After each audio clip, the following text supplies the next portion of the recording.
Boletim Coppola. Sejam bem-vindos a um Boletim Coppola sobre o PIB de 2021 e sua tímida repercussão na mídia. Há alguns dias, o IBGE divulgou os dados da economia brasileira referentes ao ano passado, apontando um crescimento de 4,6% na geração de riqueza do país, o que totalizou 8,7 trilhões de reais. O resultado foi superior às expectativas do mercado, tirou o Brasil da recessão técnica fruto da pandemia e mostrou que a economia nacional, no biênio 2020-2021, foi mais resiliente que a da maioria dos países ricos e desenvolvidos. Sem falar que os números do último trimestre parecem promissores. A taxa de desemprego, por exemplo, recuou para 11%, menor nível desde 2015. Cumpre reconhecer que a realidade atual corrobora o famoso diagnóstico do ministro Paulo Guedes. A economia, de fato, se recuperou em V, exatamente como ele havia antecipado. Mas claro que o grande público não ficou sabendo de nada disso. Isso porque a imprensa tradicional, na sua cruzada editorial contra o presidente da República, ativa a Operação Abafa sempre que algo positivo e auspicioso emerge do governo federal. E dessa vez o jornalismo militante transformou os bons números do Produto Interno Bruto no Psil Interno Bruto. Mas quer saber? Antes o silêncio, o psil, do que a desinformação. Vejam a desonestidade intelectual de uma matéria do G1 sobre o PIB, que compara o resultado brasileiro com o de outros países e diz o seguinte, aspas, economia cresceu abaixo da média mundial e do avanço em países como o México. Bom, para começo de conversa, quando se fala em crescimento econômico, é importante lembrar que nós estamos tratando de porcentagem em relação ao ano anterior. Por exemplo, se o PIB de um país dá um salto de quase 5%, à primeira vista esse resultado parece positivo. Mas quando a gente sabe que no ano anterior o PIB desse mesmo país despencou 8,5%, aí a coisa muda de figura. E a propósito, esses são os números oficiais do México, um país em que as perdas de 2020 estão longe de serem compensadas pelos ganhos de 2021. O saldo negativo da economia mexicana é de mais de 3,5%, ao contrário do que aconteceu aqui no Brasil, onde a economia recuou 3,9% em 2020, mas cresceu 4,6% em 2021, um saldo positivo de 0,6%. Portanto, é ridículo, é tendencioso o G1 apresentar uma lista aleatória de países que cresceram mais que a gente em 2021, como se a performance econômica deles fosse superior à nossa durante esse período de pandemia. Isso é praticamente uma fake news velada. No ranking publicado pelo G1, além do México, estão na frente do Brasil países desenvolvidos, como o Reino Unido, como a França, como a Itália, o Canadá. Ocorre que, considerando aí as perdas e os ganhos acumulados entre 2020 e 2021, na verdade, a economia brasileira se saiu melhor que a de todos eles. Vamos comparar, por exemplo, os nossos resultados com os do G7, o grupo das 7 economias mais ricas do mundo. Na média, o PIB desses países retraiu 2,2% em 2020 e 2021, contra um crescimento de 0,6% do Brasil. Na real, só um país do G7, os Estados Unidos, apresentou números percentuais de PIB melhores que os nossos.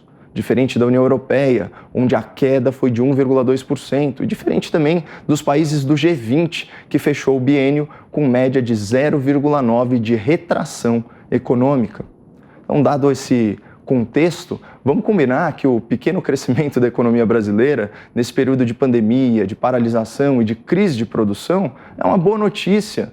Uma boa notícia que deveria ser amplamente noticiada, não por ser um fato positivo, mas por ser um fato relevantíssimo.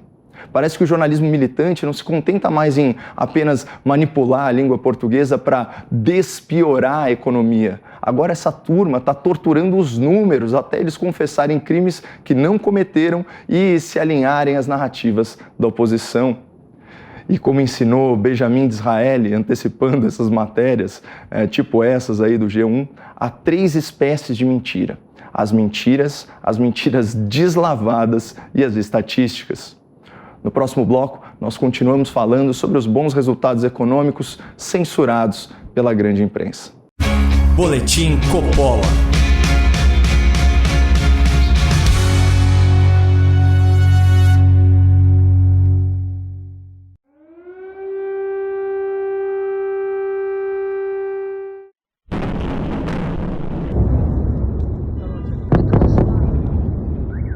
sons que anunciam o início de conflitos intensos, mortes e destruição. O mundo entra em alerta. Особый режим несения боевых. Своеволие – це найвища. Dans l'histoire de l'Europe et de notre pays. Bring your troops back to Russia. Against Ukraine will end up costing Russia dearly. O maior ataque no continente europeu desde a Segunda Guerra. O governo ucraniano de Kherson diz que a cidade está completamente tomada por forças russas. É impressionante como esta invasão da Ucrânia provocou um levante no mundo inteiro. A Jovem Pan News traz a cobertura completa, 24 horas por dia. Uma programação dedicada te atualiza sobre o conflito que está mudando a história da humanidade. Boletim Coppola. Sejam bem-vindos de volta a esse Boletim Coppola sobre dados macroeconômicos do Brasil. A divulgação do PIB de 2021 permite uma análise fundamental para as eleições de 2022. Agora é possível comparar os 3 anos completos da gestão atual, que enfrentou a pandemia, com os 3 anos mais recentes da gestão petista, que enfrentou a sua própria corrupção, ideologia e incompetência. Nos 3 últimos anos do PT no poder, então 2014, 2015 e 2016, a média do PIB nacional foi de menos 2,4% ao ano. Já o atual governo, considerando 2019, 2020 e 2021, teve média positiva em mais de 0,5%. É muito distante do ideal, mas dadas as circunstâncias de 2 anos de paralisações econômicas e diante de uma crise internacional de dimensões inéditas nesse século, ficar no azul já parece razoável. Eu vou compartilhar com vocês alguns outros dados que constam da nota informativa publicada pela Secretaria de Política Econômica. E eu vou deixar o link para esse documento no descritivo do vídeo no canal Caio Coppola do YouTube.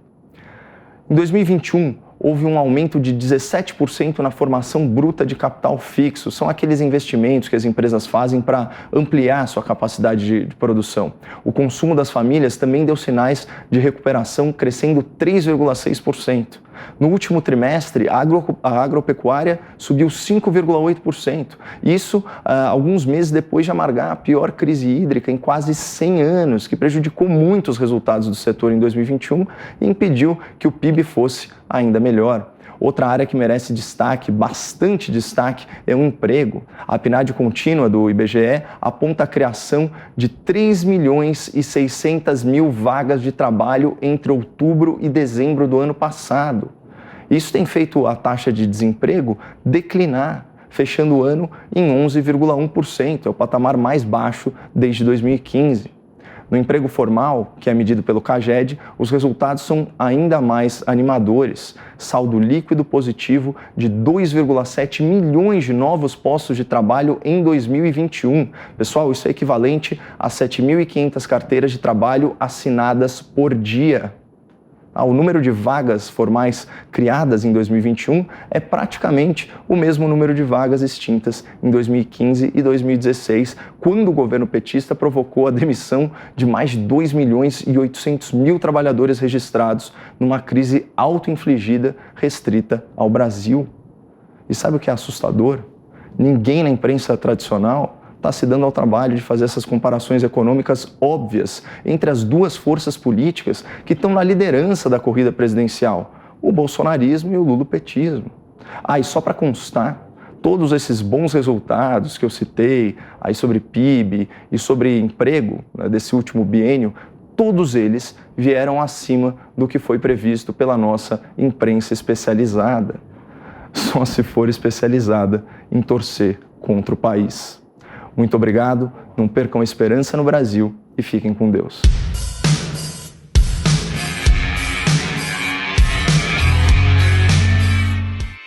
Realização Jovem Pan News.